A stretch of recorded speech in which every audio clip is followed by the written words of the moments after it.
केंद्रीय विद्यालयों में सुबह की प्रार्थना में हिंदी के श्लोकों और छंदों के माध्यम से क्या हिंदू धर्म का प्रचार किया जा रहा है? इस बात पर अब संविधान पीठ फैसला करेगी। सुप्रीम कोर्ट में एक याचिका दायर की गई है जिसमें कहा गया है कि सुबह की प्रार्थना में केंद्रीय विद्यालयों में संस्कृत और हिंदी के श्लोकों का उच्चारण करना अनिवार्य है। याचिका में कहा गया है कि ये प्रार्थना केंद्रीय विद्यालयों में हिंदू धर्म को बढ़ावा देती है और संविधान के अनुच्छेद 19 का उल्लंघन करती है। यह अनुच्छेद राज्य को किसी शिक्षण संस्थान में धार्मिक शिक्षा देने से रोकता है। याचिका में कहा गया है कि केंद्रीय विद्यालय सरकार के पैसों से चलते हैं।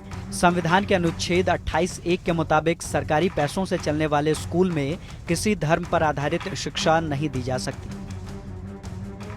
याचिका में कहा गया था कि अनिवार्य रूप से स्कूलों में अस्तो मा सद्गमय गाया जाना वैज्ञानिक प्रवृत्ति के खिलाफ है और संविधान में रोक लगाए गए धार्मिक निर्देशों का पालन नहीं करता। सरकार की तरफ से सॉलिसिटर जनरल तुषार मेहता ने कोर्ट को बताया कि अस्तो मा सद्गमय गाना किसी तरह से धार्मिक शिक्षा से संबंधित नहीं है। सभी धर्मों में यही बात कही जाती है, सिर्फ संस्कृत में होने के नाते इसे किसी धर्म से जोड़ा जाना ठीक नहीं। मेहता ने कहा कि क्रिश्चियन स्कूलों में जब कहा जाता है कि honesty is the best policy, तो इसे किसी धर्म से तो नहीं जोड़ा जा सकता। इस मामले की सुनवाई कर रहे जस्टिस रोहिंग्टन एस नरीमन ने कहा कि अस्तो मा सद्गमय सीधा उपनिषदों से लिया गया है। यह मुद्दा काफी महत्वपूर्ण है और संवैधानिक पीठ द्वारा इसकी जांच की जानी चाहिए। सॉलिसिटर जनरल ने कहा कि सुप्रीम कोर्ट के आधिकारिक चिन्ह में भी भागवत गीता का श्लोक है।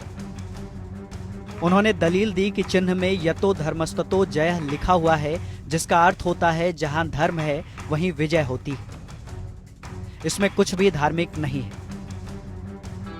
ये याचिका 2012 में केंद्रीय विद्यालय की ओर से बनाए गए एजुकेशन कोड को चुनौती देती है, जिसमें नियम बनाया गया था कि स्कूल में सुबह प्रार्थना की जाएगी और बच्चों की छुट्टी होने पर अंत में संस्कृत का श्लोक ओम सह नाव वातु से होना चाहिए।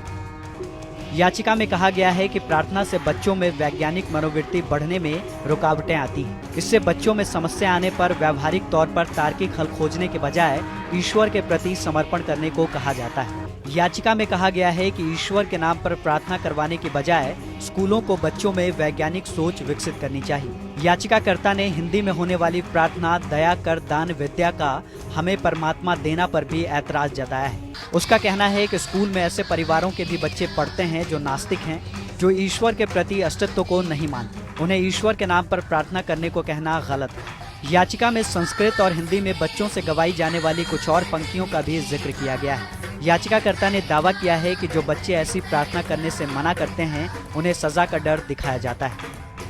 स्कूल के शिक्षक बाकायदा प्रार्थना पर नजर रखते हैं। वो ये देखते हैं कि सभी बच्चे प्रार्थना गा रहे हैं या नहीं। Bureau report, AP।